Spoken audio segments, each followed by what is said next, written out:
delivering smiles all around the professional careers. Reach us to reach them. திமுகவுக்கு வந்து ஒரு கிரிட்டிக்கலான பொசிஷனா இல்லை கொஞ்சம் சேஃப்டியாக இருக்காங்க? இல்லை அப்படி நம்ம ரெண்டாவது இவங்க சொல்கிற அந்த விஜய் மாதிரி விஜய்க்காக வந்து ஆர்ப்பரித்து ஓட்டு போட்டாங்கன்னா அப்படி ஒரு ஆர்ப்பாட்டத்தை நம்ம எந்த பூத்துலையும் பார்க்கலாம். ஆனால் சார் ஒரு இன்ஃப்ளூயன்ஸ் இருக்குல்ல சார், ஏன்னா நிறைய பேர் வந்து ஆர்வமாக போட்டுட்டு விஜய் பார்க்க வர்றப்ப ஆர்ப்பாட்டம் பண்ணாங்கல்ல, அந்த மாதிரி ஆர்ப்பாட்டம் போலிங்கன்னு எங்கேயாவது பார்த்தீங்களா? ஒருத்தனை பார்த்துருக்கீங்களா கையில் காப்பு கட்டிட்டு தலையில் சுற்றிக்கிட்டு? அப்படி பண்ண முடியாதுல்ல ரோட்டில் எங்கேயா பார்த்தீங்களா? சார் எலெக்ஷன் நீ அப்படி பண்ண மாட்டாங்கல்ல. இல்லைங்க, பூத்தில் சொல்லுங்க, ரோட்டில் பார்த்துருக்கீங்களான்றேன். இப்போ நீங்கள் விஜய் பார்க்க போகிற அன்னைக்கு தலையில் ஒரு பூத்துக்குள்ளே பண்ணக்கூடாது. அன்னைக்கு ஒரு திருவிழா மாதிரி தலையில வந்து ஒரு அந்த துண்டை கட்டிக்கிட்டு விசில ஊத்திக்கிட்டு ரோட்ல பைக்ல போய்கிட்டு விஜய் பார்க்கறதுக்கு போறாங்கல்ல, அந்த சேட்டையெல்லாம் எங்கேயா பாத்தீங்களா? அன்னைக்கு இதே ஒரு கேள்வி சார், என்ன அப்படின்னா இன்னும் ரிசல்ட் அனௌன்ஸ் பண்ணல அப்படின்னாலும் சமூக வலைதளங்கள்ல அவங்களே ரிசல்ட் அனௌன்ஸ் பண்ணிக்கிறாங்க. அமைச்சரவையே போட்டாங்க இல்ல நீங்க அவங்க வந்து பாத்தீங்கன்னா கூட்டணி ஆட்சி அமையும், திமுகவுக்கு நெருக்கடிலாம் சொல்றாங்க. சில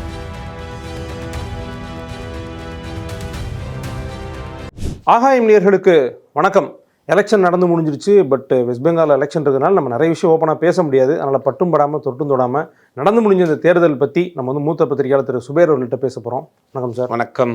இது வந்து ஆரம்பத்திலே சென்சார் பண்ணி ஒரு மாதிரி பேசிட்டோம்னா நம்ம கருத்து கணிப்புகள் சொல்றது இல்லை, இது வந்து நம்ம இது சொல்றது கிடையாது, ஒப்பீனியன் சொல்றது கிடையாது, ஒப்பீனியன் மேக்கிங் கிடையாது. ஆமாம், இது வந்து நம்ம வந்து என்ன நடந்திருக்கு, ஒரு பெரிய தேர்தல் திருவிழா நடந்து முடிஞ்சிருக்கு, பலதரப்பட்ட கட்சிகள் இன்னைக்கு புதுசாக களத்தில் இருக்கிறாங்க, ஒரு பெரிய அளவில் வாக்குப்பதிவு நடந்திருக்கு, மக்கள் ஆர்வமாக வாக்களிச்சிருக்கிறாங்க, இதெல்லாம் பற்றிலாம் நம்ம என்ன நடந்திருக்கு நம்ம அங்கங்கே விசாரிக்கிறப்போ வந்த தகவலை தான் பேச போகிறோம். அதான் சொல்ல போகிறோம். ஓகே, இந்த எலெக்ஷன் நடந்து முடிஞ்ச உடனே பார்த்தீங்கன்னா எல்லா தலைவர்களும் வந்து நன்றி ஓட்டு போட்டதுக்கு அப்படின்னு சொல்லி பதிவுகள்லாம் போட்டாங்க. அவங்க நன்றி சொல்கிற அளவுக்கு மக்கள் வந்து அவங்களுக்கு போட்டிருக்காங்கன்னு 4ஆம் தேதி தெரியும். பட் நீங்கள் விசாரிச்சிருப்பீங்க பூத் லெவலில் எப்படி இருக்குது என்ன அப்படின்ட்டு. திமுகவுக்கு வந்து ஒரு கிரிட்டிக்கலான பொசிஷனா இல்லை கொஞ்சம் சேஃப்டியாக இருக்காங்களா? இல்லை, அப்படி நம்ம வந்து இங்கே முதல்ல வந்து இந்த வரலாறு காணாத வாக்குப்பதிவு அப்படின்னு தம்ப்லைன் போடுறாங்கல்ல, அது கிடையாது. வரலாறு காணாத வாக்குப்பதிவுலாம் கிடையாது. 22 லட்சம் பேர் புதிதாக இந்த முறை வாக்களிச்சிருக்கிறாங்க, அதிகமாக வாக்களிச்சிருக்கிறாங்க. புதிதாகன்னு சொல்கிறத காட்டிலும் அதிகமாக வாக்களிச்சிருக்கிறாங்க. எதுக்கு எந்த வருஷத்தை காட்டிலும் 2021 விட 2026 ஒட்டுமொத்த நம்பர் ஆஃப் ஓட்ஸ் வாக்காளர் வந்து 21 லட்சம் பேர் அதிகமாக வாக்களிச்சிருக்காங்க. இப்போ 21ஐயும் 26ஐயும் பார்க்குறப்ப 21 காலகட்டம் வந்து பீக் கொரோனா காலகட்டம். எலெக்ஷன் நடக்குமா, நிப்பாட்டிடுவாங்கலாம் கூட அன்றைக்கி பேசிகிட்டு இருந்தோம், ஓட்டு போட வர முடியுமான்னு. ஏன் பீக்கு இருந்ததுன்னா பல பேர் வந்து உடம்பு முடியாமல் இருந்தாங்க, ஹாஸ்பிட்டலில் இருந்தாங்க, பெட் ரெஸ்ட்டாக இருந்தாங்க, ட்ரீட்மெண்ட்டில் இருந்தாங்க, பல பேர் வயதானவர்கள் வெளியே வர்றதுக்கு பயந்தாங்க. அந்த சுச்சுவேஷனில் எலெக்ஷன் வருது. அப்படி ஒரு சுச்சுவேஷன்லையுமே இப்போ நடந்த எலெக்ஷனுக்குமே கிட்டத்தட்ட 20 லட்சம் ஓட்டு தான். 20 லட்சம் ஓட்டுங்கிறது ஒரு 10 தொகுதி. மிச்சப்படி வந்து வரலாறு காணாத வாக்குப்பதிவுனா நீங்கள் 95% நடந்திருக்கணும், குறைந்தபட்சம் 90 கிராஸ் பண்ணியிருக்கணும். பீகாரில் இது வெஸ்ட் பெங்கால் நடந்துக்கு வர 92%. அப்படி நீங்கள் அதை கிராஸ் பண்ணியிருந்தா தான் வரலாறு காணாத வாக்குப்பதிவு. மற்றபடி ஒரு பெருசான டிஃப்ரெண்ட்லாம் ஒன்றும் கிடையாது. சென்னையை பொறுத்த வரைக்கும் 1 லட்சம் ஓட்டுங்கிறது போன தேர்தலுக்கும் தேர்தலுக்கும் உள்ள வித்தியாசமாக இருக்குது. அப்போ இதை வந்து புரிஞ்சுக்கணும், இது வரலாறு காணாத வாக்குப்பதிவுலாம் கிடையாது. மக்கள் ஆர்வமாக வாக்களித்திருக்கிறார். அதாவது வாக்குப்பதிவு சதவீதத்தில் பெரிய மாற்றம் இல்லை, ஒரு சின்ன அளவு, ஒரு 20 லட்சம் பேர் அதிகமாக வாக்களிச்சிருக்காங்க போன முறைக்கும் இந்த முறைக்கும். அது போன முறைக்கு நான் சொல்லிட்டேன் ஏற்கனவே காரணம். இந்த காரணங்களால் அந்த 20 லட்சம் பேர் வாக்களிக்காமல் இருந்திருக்கலாம். இந்த முறை வந்து வாக்களிச்சிருக்காங்க. அதுக்கு முக்கியமான காரணம் எஸ்ஐஆர்னு ஒரு விஷயம். அதுவா இல்லைனா வந்து தாவேக்காவினுடைய தாக்கம்? தாவேக்கா கேட்டால் தான் சொல்லுவாங்க, எங்கள் விஜயனால தான் எல்லாரும் ஓட்டு போட, விஜயனால தாங்க அரசியலே தெரியுன்றாம. எங்கள் விஜயண்ணா வந்ததுக்கு பிறகு தாங்க அரசியலுக்கு, தமிழ்நாடு அரசியலுக்கே ஒரு பெரிய ஒரு வைப்பு வந்துச்சு. இல்லை சார், தாக்கம் இருக்கா இல்லையா? நான் அதுவும் சொல்கிறேன் உங்களுக்கு. இப்போ அதாவது எஸ்ஐஆரினுடைய தாக்கம் தான் முக்கிய தாக்கம். இல்லை கொஞ்சமாவது தாவேக்கா தாக்கம் இருக்கா இல்லையா? வாக்குப்பதிவு அதிகமாக இருக்க ஒரு புதிய கட்சி ஆரம்பிச்சதுக்கு பிறகு முதல் முறையாக தேர்தல் சந்திக்கிறப்ப ஒரு பெருவாரியான வாக்குகளை வாங்கியிருக்குங்கிறதுல மாற்று கருத்தே இருக்கு இல்லையா? ஏதோ ஒரு விதத்தில் அவங்க இம்பாக்ட் பண்ணுறாங்க, அதில் மாற்று கருத்து கிடையாது. இப்போ எஸ்ஐஆரில் போராடி தன்னுடைய வாக்குரிமையை நிலைநாட்டியிருக்காங்க. இது இருக்கான்னு பார்க்கறதுக்காக பல பேர் ஓட்டு போட்டிருக்காங்க. போய் பார்த்தா தான் தெரியும். ஆமாம், அப்படிங்கிறதுக்காக நம்ம இருக்கா, சரி ஓட்டு போட்டுருவோம், அப்போ ஓட்டு போட்டு ரைட், ஓகே, நான் வந்து இன்னைக்கு இந்த வாக்காளர் அடையாளம் வச்சிருக்கேன், ஓட்டு போட்டேன், இனி எனக்கு வந்து ஒரு 25 வருஷத்துக்கு பிரச்சனை இல்லை, அடுத்து எஸ்ஐஆர் வர பார்த்துக்குருவோம். இல்லை சார், ரொம்ப ஃபேமஸான செலிபிரிட்டி ஒருத்தங்க எல்லாருக்கும் தெரிஞ்சவங்க எஸ்ஐஆர் ஃபார்ம் ஃபில் பண்ணி வச்சிருந்துருக்காங்க, ஓட்டு இல்லை, அவங்க கையிலேயே வச்சிருக்காங்க. பாவம், ஃபார்ம் எடுத்து போய் காமிச்சிருக்காங்க, பாருங்க என்கிட்டயே தான் இருக்கு அப்படின்ட்டு. ஊரே கத்துச்சு, எஸ்ஐஆர் ஃபார்ம் முன் பண்ணி கொடுங்கடா, எக்ஷன்லாம் பண்ணாங்க. கொடுக்கணுமா? அதை எக்ஷன்லாம் பண்ணி கொடுத்தாங்க. அதாவது ஒரு இந்த மாதிரி போடாமல் இருந்தவங்களை வாங்கன்னு சொல்லி விளம்பரப்படுத்தினாங்க, தொலைக்காட்சியில் விளம்பரப்படுத்தினாங்க, பொது இடங்களை விளம்பரப்படுத்தினாங்க, எக்ஸ்டெண்ட் பண்ணியிருக்கோன்னு சொன்னாங்க. அவங்க முக்கியமான ஃபார்ம் போல பீரோவில் வச்சுட்டாங்க. ஆமாம், இது வந்து நம்ம அவங்க நினைச்சிட்டாங்கன்னா இந்த எஸ்ஐஆர் ஃபார்மை காமிச்சு ஓட்டு போட்டுக்கலாம் போலே அப்படின்னு அவ்வளோ பெரிய அறிவாளியாக இருக்கிறாங்க. அந்த அறிவாளி வந்து கதறின வீடியோக்கெல்லாம் வந்து பயங்கர வைரலாக போயிட்டு இருக்கு. இந்த மாதிரி நிறைய அறிவாளிகள் வந்து ஏன்ட்டு ஓட்டர் ஐடி இருக்குது, ஏன்ட்டு ஐடி கார்டு இருக்குது, ஏன்ட்டு டிரைவிங் லைசன்ஸ், நான் ஒரு இந்திய குடிமன், எனக்கே ஓட்டு இல்லையான்னு ஒரு வீடியோ போட்டிருக்கான். டே யாரா நீங்க முதல்ல ஓட்டு இது ஒரு ஓட்டர் ஐடி வாங்கணும், வாக்காளர் அடையாள அட்டை வாங்கணும் தம்பி, அதுக்கு முதல்ல எஸ்ஆர் ஃபார்மையும் பேரை புள்ள பண்ணும் தம்பி, அதை நீ முதல்ல கொண்டு போய் கொடுக்கணும் தம்பி, அதை அவங்க வந்து பார்த்து அதுக்கப்புறம் உங்களுக்கு கொடுப்பாங்க தம்பி அப்படின்லாம் சொல்லணும். இவனுக்கு எதுவுமே தெரியல. நான் ஒரு இந்திய குடிமகன், எனக்கு ஓட்டே போட விட மாட்டேங்கிறியா அப்படின்னு வெளியே போடுறான். டே என்னடா நடக்குது நாட்டில், என்ன நடக்குதுன்னே தெரியாமல் இருக்கிறானுங்க ஒரு குரூப், ஒரு வேறு உலகத்தில் வாழ்ந்துகிட்டு இருக்காங்க. நாளைக்கு வந்து நாங்கள் வந்து அதை பண்ணிடுவோம், இதை பண்ணிடுவோம், முதலமைச்சர் ஆயிடுவோம், உங்களுக்குலாம் இருக்குடா சவுக்கடி தாண்டா அப்படிங்கிற மாதிரி அவங்க வந்து பேசிக்கிட்டு இருக்காங்கன்னு வச்சுக்க. இது ஒரு இருக்கு. அப்போ இந்த தேர்தலில் எஸ்ஆருக்கு பிறகு முதல் முறையாக, இந்த எஸ்ஆருக்கு பிறகு வரக்கூடிய முதல் தேர்தல், ஏற்கனவே எஸ்ஆர் நடந்திருக்கு, இந்த எஸ்ஆர் கொஞ்சம் கடுமையாக இருந்துச்சு. நம்ம பார்த்தோம் போன முறை ஒரு எஸ்ஆர் வந்துச்சு 2002-05. அது எஸ்ஆர்னே கூட பல பேருக்கு தெரியாது. வருவாங்க கேட்பாங்க ஃபுல்லாக பண்ணிட்டு போயிடுவாங்க. இந்த மாதிரி தான் 2002 இருந்தியா, 2005 இருந்தியா, இந்த அட்ரஸில் இருந்தியா, அங்கே அட்ரஸில் இருந்தியா, அவங்க அப்பா யார், இதெல்லாம் டீட்டெயில் கேட்டாங்க. அப்போ அப்படிலாம் ஒன்றுமே கிடையாது. அந்த எஸ்ஆரை பொறுத்தவரைக்கும் வீட்டுக்கு வருவாங்க, உங்கள் கார்டை வாங்குங்கன்னு அவங்க ஃபுல்லாக பண்ணி கொடுத்துட்டு போயிடுவாங்க, அதோட முடிஞ்சு. இப்போ நீங்கள் வாங்கி அதை வந்து ஃபுல் பண்ணி ஃபோட்டோ ஒட்டி அதை வந்து அப்லோட் பண்ணி அது அப்லோட் ஆயிடுச்சா, அது உங்களுக்கு வந்து அப்ரூவல் ஆயிடுச்சா, வெரிஃபை வந்தாங்களா, வீட்டுக்கு வெரிஃபை வர்றாங்க, இதெல்லாம் நடந்துச்சு. அப்போ ஒரு பெரிய ப்ராசஸ்க்கு பிறகு நீங்கள் உங்களுடைய வாக்குரிமையை பெற்றெடுத்திருக்கீங்க. அப்படிங்கும்போது அதை மிஸ் பண்ணிடக்கூடாது அப்படின்னு எல்லாரும் ஓட்டு போட்டிருக்காங்க, பரவலாக ஓட்டு போட்டிருக்காங்க. அப்படி இருந்து 15% ஓட்டு போடல. அவங்க லீவு நாள் நினைச்சிட்டு இல்லை, அது ஏதோ லீவு நாளோ வெளியூரில் இருக்கிறான், உடல்நிலை சரியில்லாமல் இருக்கலாம், அவங்க ஏதோ வேறு காரணங்களாக இருக்கலாம். அப்படி இருந்தும் 15% போடலைங்கிறது உண்மை. அப்போ நீங்கள் வெஸ்ட் பெங்கால் மாதிரி ஒரு 92% மேலே போயிருந்துச்சுன்னா நீங்கள் சொல்கிற மாதிரியான ஒரு வரலாறு காணாத ஓட்டு நடந்திருக்குன்னு பார்க்கலாம். ரெண்டாவது, இவங்க சொல்கிற அந்த விஜய் மாதிரி விஜய்க்காக வந்து ஆர்ப்பரித்து ஓட்டு போட்டாங்கன்னா அப்படி ஒரு ஆர்ப்பாட்டத்தை நம்ம எந்த பூத்துலையும் பார்க்கல. ஆனால் சார் ஒரு இன்ஃப்ளூயன்ஸ் இருக்குல்ல சார், ஏன்னா நிறைய பேர் வந்து ஆர்வமாக போட்டுட்டு விஜய் பார்க்க வர்றப்ப ஆர்ப்பாட்டம் பண்ணாங்கல்ல, அந்த மாதிரி ஆர்ப்பாட்டம் போலிங்கன்னு எங்கேயாவது பார்த்தீங்களா? ஒருத்தனை பார்த்துருக்கீங்களா கையில் காப்பை கட்டிட்டு தலையில் சுற்றிக்கிட்டு? அப்படி பண்ண முடியாதுல்ல ரோட்டில் எங்கேயா பார்த்தீங்களா? இல்லை சார், எலெக்ஷன் நீ அப்படி பண்ண மாட்டாங்கல்ல. இல்லைங்க, பூத்தில் சொல்லுங்க, ரோட்டில் பார்த்துருக்கீங்களான்றேன். இப்போ நீங்கள் விஜய் பார்க்க போகிற அன்னைக்கு தலையில் ஒரு இப்போ பூத்துக்குள்ளே பண்ணக்கூடாது. அன்னைக்கு ஒரு திருவிழா மாதிரி தலையில் வந்து ஒரு அந்த துண்டை கட்டிக்கிட்டு விசில ஊற்றிக்கிட்டு ரோட்டில் பைக்கில் போய்கிட்டு விஜய் பார்க்கறதுக்கு போகிறாங்கல்ல, அந்த சேட்டையெல்லாம் எங்கேயா பார்த்தீங்களா அன்னைக்கு? ஆனால் நிறைய பேர் வந்து இந்த ட்ரெஸ் கோடு ஃபாலோ பண்ணிட்டு வந்து எஸ்பெஷலி இன்ஸ்டாகிராமில் இதெல்லாம் வந்து போடும்போது இன்ஸ்டாகிராமில் இருக்க மட்டும் ஓட்டு போட்டிருக்காங்க. அது இன்ஸ்டாகிராமில் பார்த்துட்டு வந்து ஓட்டு போட்ட குரூப்பு ஒரு வலுவாக போட்டிருக்காங்க. ஒரு சோசியல் மீடியா எவ்வளோ ஒரு தாக்கத்தை உண்டு பண்ணும், அவ்வளோ ஈஸியாக நம்ம அண்டர்ஸ்டாண்ட் பண்ண முடியாது. விஜய் வந்து எனக்கு தெரிஞ்சு இப்போயும் சொல்கிறேன், பெரிய லெவலில் ஒரு நம்பர் ஆஃப் ஓட்டு வாங்கியிருக்காரு. நம்ம அதை வந்து மாற்று கருத்தே கிடையாது. எனக்கு ரூரலில் வந்து கிட்டத்தட்ட 20-25% வாங்கியிருக்காரு. சாதாரண விஷயம் கிடையாது. 20-25%னா 40,000 ஓட்டு குறையாம வாங்கியிருக்காரு நான் சொல்லுவேன். ஓகே, செகண்ட் தேர்டு கிட்ட வருது. செகண்ட் தேர்டில் போட்டி போடுறாங்க. அதே மாதிரி சென்னையை பொறுத்த வரைக்கும் 25 கிராஸ் பண்ணிட்டு போயிட்டு இருக்காரு. நல்ல ஸ்டார்ட் தானே சார், பெரிய ஓட்டுங்க. எதுவுமே சொல்லாமல் only one social media promotion மட்டும் வச்சு, ஒரு சினிமா கவர்ச்சியை மட்டும் வச்சு, இல்லை வாரத்துக்கு ஒன்றா வந்து பிரச்சாரம் பண்ணி, எந்த திட்டத்தையுமே சொல்லாமல் மக்களை தன் வசப்படுத்தி இவ்வளோ பெரிய வாக்குகளை ஒருத்தர் வாங்கியிருக்காரு அப்படிங்கிறது இது ஒரு பெரிய மார்க்கெட்டிங் ஸ்ட்ராட்டஜி. அது மார்க்கெட்டிங் ஸ்ட்ராட்டஜியாக தான் பார்க்கணும். ஆமாங்க, மார்க்கெட்டிங் ஸ்ட்ராட்டஜி தான். விஜய் எதை பார்த்து ஓட்டு போட்டிருக்காங்க? விஜய் ஓட்டு போட்டார் நானும் நிறைய பேர் கேட்டது, ஓட்டு போட்டு சிரிக்கிறான். விஜய் தான் ஓட்டு போட்டான்னு கேட்டேன், இதுங்கிறான். எதுக்கு விஜய் ஓட்டு போட்டோன்னு யாரை கேட்டிருக்கீங்களா? மாற்றம் வேணுன்ற மாதிரி நம்ம பைட் எடுக்க போகும்போது நிறைய பேர் மாற்றம் வேணும்னு சொன்னாங்க. என்ன மாற்றம் திருப்பி கேளுங்க அவங்ககிட்ட. என்ன விஜய் மாற்ற போறாருன்னா அவங்க சொல்ல மாட்டேன், தெரியாதுங்க. அது வந்து முழுக்க அவங்க என்ன மாயையில் இருந்தாங்கன்னா, எப்படி ஏதாவது அநீதி நடந்ததுன்னா வச்சுங்க, விஜய் வந்து டாப் இல்லாத ஒரு ஜீப்பில் வேகமாக வந்து அடித்து தூக்கிட்டு போயிடுவார்ல. அதுமாதிரி விஜய் ஆட்சிக்கு வந்தாருன்னா எல்லா தெருவுக்கும் விஜய் பைக்கில் வருவான்னு நினச்சி ஜீப்பில் வருவான்னு நினச்சிருக்காங்க. நீங்கள் நான் இந்த தெருவில் ஏதாவது ஒரு பிரச்சனை வச்சுங்க, விஜய் ஜர்றன்னு அந்த ஜீப் எட்டு வந்து அடிச்சு தூக்கிட்டு போயிடுறாரு. அப்படின்னு தாங்க ஓட்டு போட்டிருக்காங்க. அதுக்கு 25% போட்டிருக்காங்க. மே 4க்கு பிறகு நம்மளாம் அரசியலே பேசக்கூடாது.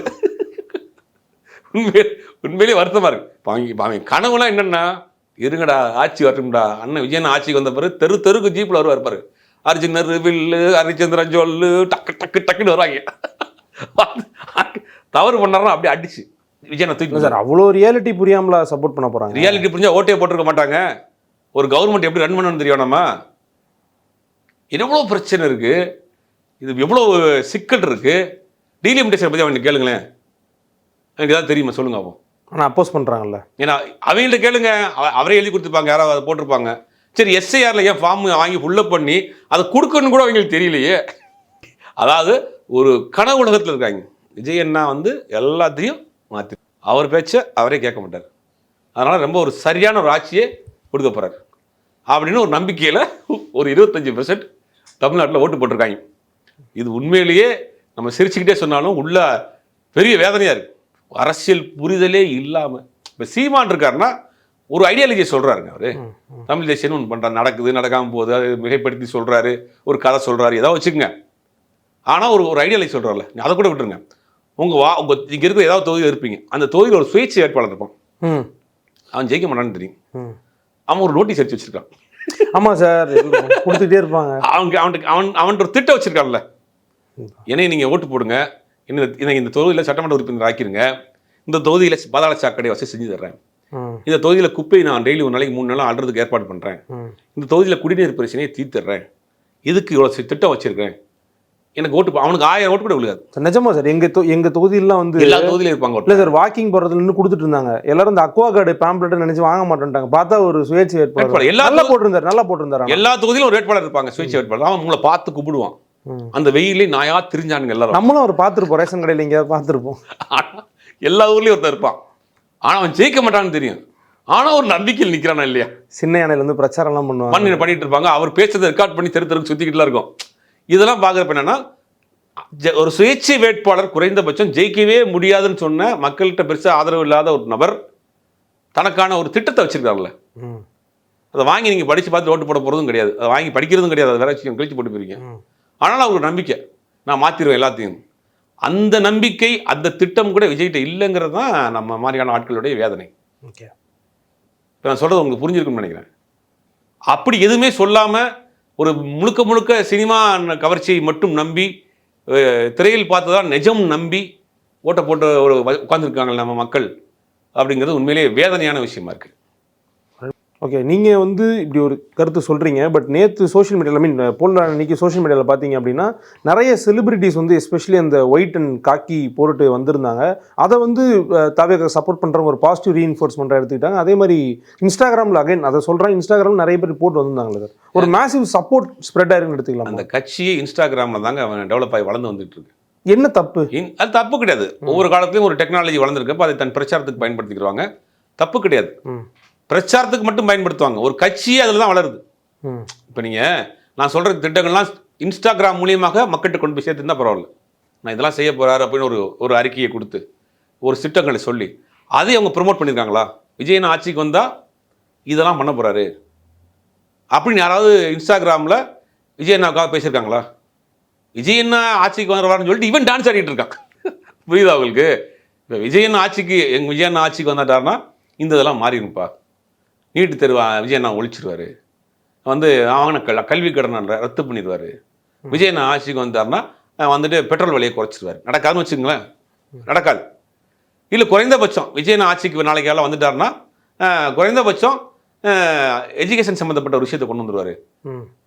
விஜய் கொடுத்த திட்டங்களே எடுத்துங்களேன். அவர் இந்த 10 லிட்டர் டீசல் கொடுக்க போகிறோம் அப்படின்னு 6 சிலிண்டர் கொடுக்க போகிறோம் விஜய் சொல்லியிருக்காரு. அதை மாதிரி நீங்கள் சொல்லி ஓட்டு கேட்டுருக்காங்களா, இன்ஃப்ளூன்ஸ் பண்ணியிருக்காங்களா? பட் சின்ன பசங்க வந்து கேட்குற அளவுக்கு ஒரு இம்பாக்ட் இருக்குல்ல. அதுதாங்க, இது ஆக்கப்பூர்வமான பிரச்சாரமானு கேட்குறேன். விஜய் ஆட்சிக்கு வந்தார்னா அன்னபூர்ணி சூப்பர் 6ல் 6 சிலிண்டர் கொடுப்பாருன்னு எவனா சொன்னானா?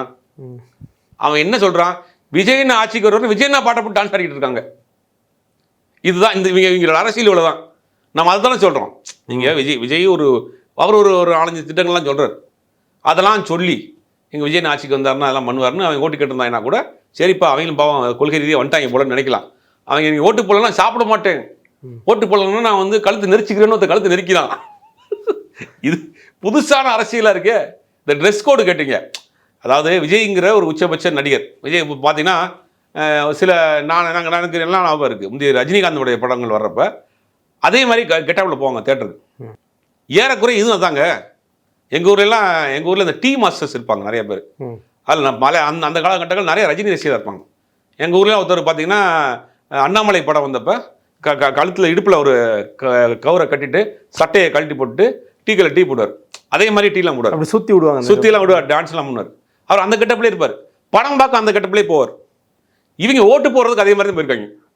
அப்போ அது அந்த மனநிலையில் தாங்க இவங்க இருக்கிறாங்க. இப்போ அதை வந்து இவங்க என்ன பண்ணுறாங்கன்னா, இப்போ ஒரு உதாரணத்துக்கு எடுத்துங்களேன், கில்லி ஏதோ ஒரு படம் வந்துச்சுன்னு நினைக்கிறேன். இதுக்கு கோட் படம் வச்சு நினைக்கிறேன். கோட் படத்தில் வந்தப்போ ஒரு ட்ரெஸ் கோட் போட்டிருந்தார் விஜய். அதில் ஒரு முக்கியமான ஒரு ஸ்டில்ஸ் ஒன்று ஃபேமஸ். அப்போ நிறைய பேர் அதே மாதிரி ட்ரெஸ் பண்ணிட்டு படம் பார்க்க போனாங்க. இப்போ அவங்க அதே மாதிரி ஓட்டு போகிறதுக்கு அதே மாதிரி காஸ்டியூமில் போவோம் அப்படின்னு நினைக்கிறேன். செலிபிரிட்டிஸ் பல பேர் வந்து அவங்க யதார்த்தமாக போட்டிருக்கலாம். உண்மையில் அதை நோட் பண்ணி யாரும் பார்க்கறது இல்லை. ரசிகர்கள்லாம் நோட் பண்ணி பார்ப்பாங்க. ஒரு செலிபிரிட்டியாக இருக்கவங்க எப்படி அவரை ஃபாலோ பண்ணி போவாங்க. அப்போ இது எல்லாத்தையுமே தனக்கான ப்ரொமோஷனாக அவங்க பயன்படுத்துகிறாங்க. ஏதாவது ஓட்டு அதிகமாக போனதுக்கு விஜய் தான் காரணம், எஸ்ஏஆர் நடத்துறதுக்கு விஜய் தான் காரணம், இந்த தமிழ்நாட்டுடைய மாற்றத்துக்கு விஜய் தான் காரணம், எல்லாத்தையுமே அவங்க இது பண்ணுறாங்க. வெளிநாட்டிலேருந்து கூட்டம் கூட்டமாக வர்றாங்க. இப்போ வெக்கேஷன் டைம் நாளை நிறைய பேர் லீவ் விட்டுருக்காங்க, ஊருக்கு வர்றாங்க. அப்போ நீங்கள் வந்த ஆள்லாம் அன்றைக்கி ஃபுல்லாகவே இங்கே நீங்கள் உதாரணத்துக்கு எடுத்துங்களேன், நம்ம ஆஃபீஸில் எடுத்துங்க ஒரு 10 பேர் இருக்காங்க. 10 பேர் 5 பேர் விசில் போகிறவங்களும் இருக்கான்னு வச்சுக்கோங்க. 5 பேர் 6 பேர் விசில் போகிறவங்க வச்சுக்கோங்க. 4 பேர் வேறு கட்சிக்கு போட ஆள்ப்பாங்கல்ல, அவங்களும் ஊருக்கு போயிருப்பாங்கல்ல. அப்போ போன குரூப்பெல்லாம் விஜய்க்கா போட்டாங்க. இதான் லாஜிக் இருக்கா? அப்போ எல்லாருக்குமே இந்த மாதிரி ஓட்டு போடணுங்கிற ஒரு ஆர்வம் இருக்குது. ஆனால் இதில் என்னென்னா, திமுகவுக்கு போட்டோம்னா, அதிமுகவுக்கு போட்டோம்னா, நாம் தமிழருக்கு போட்டோம்னா வீடியோ போடல. இவங்க முதல் முறை ஓட்டு போட்டதுனால இவங்க அதுவே பெரிய சாதனையாக தெரியுது இவங்க.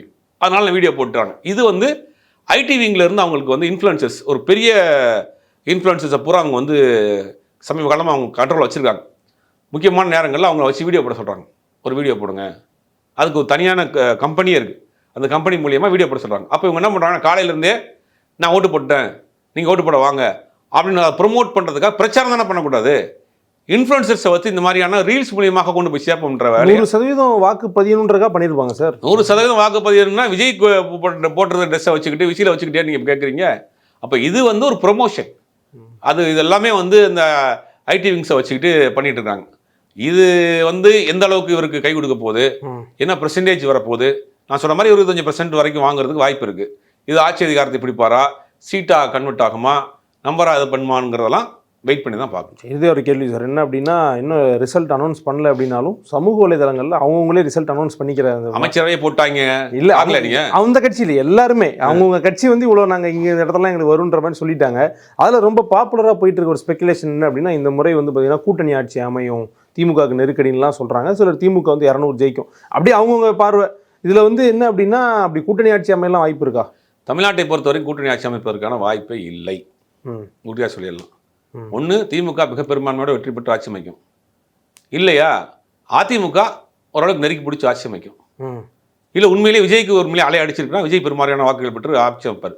அதிமுக கொஞ்சம், தாவேகா கொஞ்சம், இவங்க 2 பேரும் சேர்ந்தானா ஆட்சி வாய்ப்பு இல்லை. அந்த மாதிரியான தொங்கு வர்றதுக்கு தமிழ்நாட்டில் வாய்ப்பு இல்லை. அந்த மாதிரி மக்கள் வாக்களிக்க மாட்டாங்க.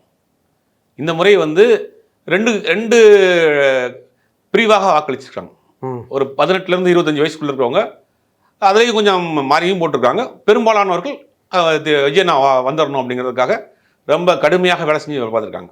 இந்த 40 வயசுலேருந்து 90, 80, 90 வயசு இருக்கும் பார்த்தீங்களா, அவங்க வந்து இந்த மாதிரியான ஒரு கலாச்சாரத்தில் ஒரு கட்சி வளர்ந்துடக்கூடாது, தமிழ்நாட்டில் வந்துடக்கூடாதுன்னு அவங்க கடுமையாக ஓட்டு போட்டிருக்காங்க.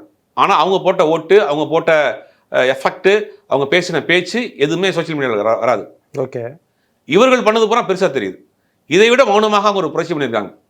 நீங்கள் நாங்கள் டீ கடைக்கு போகிறோம், ரோட்டுக்கு போகிறோம், அவங்க சொல்கிறாங்க தப்பித்தவறி கூட வந்துடக்கூடாது, ஆட்டோவில் போகிறோம், தாங்க முடியாது. ஏன்னா உங்களுக்கு புரிதல் இல்லை, விவரம்லாம் பண்ணுறாங்க. இவர்களே ஆட்சி அதிகாரம் வந்துடக்கூடாதுன்னு நினைக்கிறாங்க. அப்போ இந்த 40 வயதுக்கு மேலே இருக்கக்கூடியவர்கள், அதில் ஒரு சில பேர் மாற்றியும் போட்டிருக்காங்க, அதில் மாற்றுக்கிறது கிடையாது. அது குழந்தைங்க கேட்குது, அம்மா கேட்குதுன்னு போட்டிருக்காங்க. ஆனால் பெரும்பாலானவருடைய இது என்னென்னா, இந்த ஒரு கலாச்சாரத்தில் அரசியல் இயக்கம் உருவாயிடக்கூடாதுன்னு நினைக்கிறாங்க. தமிழ்நாட்டில் இந்த கலாச்சாரத்தில் அரசியல் இயக்கம் உருவாயிடக்கூடாதுன்னு இந்த 40லேருந்து 70, 80 வயசு இருக்காங்க பார்த்தீங்களா, 45% இருக்காங்க தமிழ்நாட்டில். 45% இருக்காங்க. அவங்க திமுகவுக்கு போட்டிருக்காங்க, அதிமுக அந்த ஓட்டு டிவிக்கு கிடையாது, சுத்தமாக டிவியே கிடையாது. யாராவது குழந்தைகள் இன்ஃப்ளூயன்ஸ் பண்ணி, அம்மா அக்கா இன்ஃப்ளூயன்ஸ் பண்ணி யாராவது 1-2 விழுந்துக்கலாமே தவிர, பெரும்பாலானவர்கள் அவர்கள் வந்து அந்த ஓட்டை வந்து வேறு வேறு கட்சிகள் போட்டிருக்காங்க. டிவிகேனுடைய அரசியலே அவங்க வந்து கடுமையாக எதிர்க்கிறாங்க. இந்த ஒரு அரசியலே வந்துடக்கூடாது. அப்போ இதெல்லாம் கலந்து தான் வந்திருக்கு.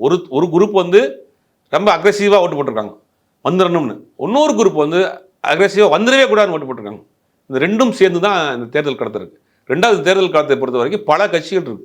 திமுக தலைமையிலான ஒரு கூட்டணி, ஒரு ஐடியாலஜிக்கான ஒரு 20 கட்சியோட கூட்டணி, இந்த பக்கம் அதிமுக மீண்டும் ஆட்சியை பிடிக்கணும், அவங்களும் இறங்கி வேலை பார்த்துட்டு இருக்காங்க. அந்தந்த பகுதிகளில் இருக்கக்கூடிய வேட்பாளர்கள், சமூகம், சாதி, பணம், இதெல்லாம் தாண்டி வரணுங்க.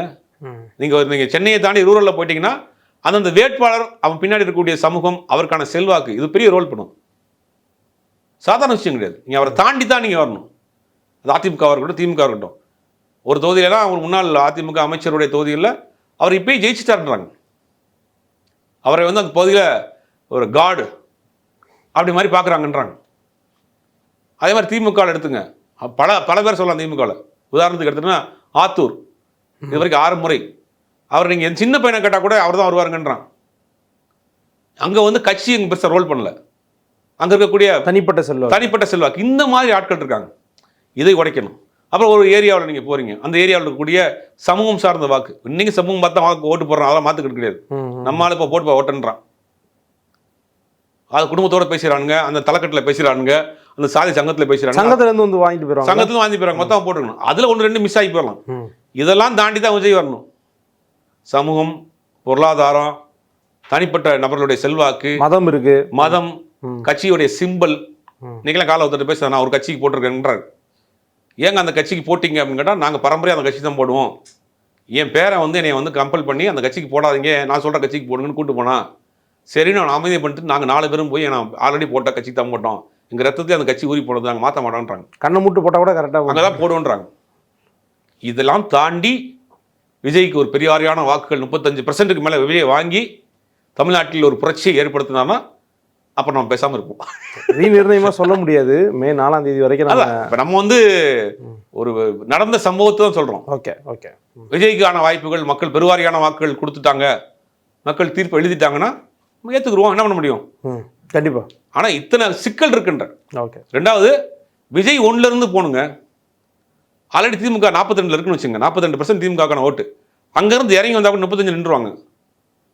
அதிமுக வந்து மினிமம் உங்களுக்கு 20, அதில் ஏறி போனால் கூட 30-35 வரைக்கும் போவாங்க. விஜய் வந்து 1லேருந்து தான் போகணும். இவங்க இங்கே இருக்கிறாங்க 2 கட்சியும். நீங்கள் அந்த 2 கட்சியும் இறக்கி கொண்டு வந்தால் கூட இங்கே தான் நிற்கணும். நீங்கள் இங்கேருந்து இங்கே ஏறணும். இங்கேருந்து அங்கே ஏறி போனாலுமே ஒவ்வொரு தொகுதிகளுக்கும் ஒரு பிரச்சனை இருக்குது. அது ஏற்கனவே சொன்ன மாதிரி அந்த தனிப்பட்ட செல்வாக்கு, சாதி, மதம், பணம், கட்சி, சிம்பல், சின்னம், அது இல்லாமல் அரசின் மீதுடைய ஆதரவு, எதிர்ப்பு. 5 வருஷம் நிறையா திட்டங்களை கொண்டு போய் சேர்த்துருக்காங்க மக்கள் மத்தியில். அது தேர்தல் வாக்குறுதிகள், இலவசங்கள், இன்னும் நெல்லு மேலே சத்தியம் பண்ணவங்க, பாலில் சத்தியம் பண்ணவங்க, பண்ணவங்க 1/2 கிராம் காயின் 2000 10,000 வரை, இதெல்லாம் ஒரு பெரிய வேலையை செய்யும். அது உண்மையை அதெல்லாம் தாண்டி விஜய் ஒரு ஆக்ரோஷமான ஒரு வெற்றியை பெற்றார்னா உண்மையிலே ஒரு பெரிய விஷயம் தான். 4ஆம் தேதி மீண்டும் பேசுவோம். நன்றி சார். நன்றி. Delivering smiles all around the professional careers. Reach us to reach them.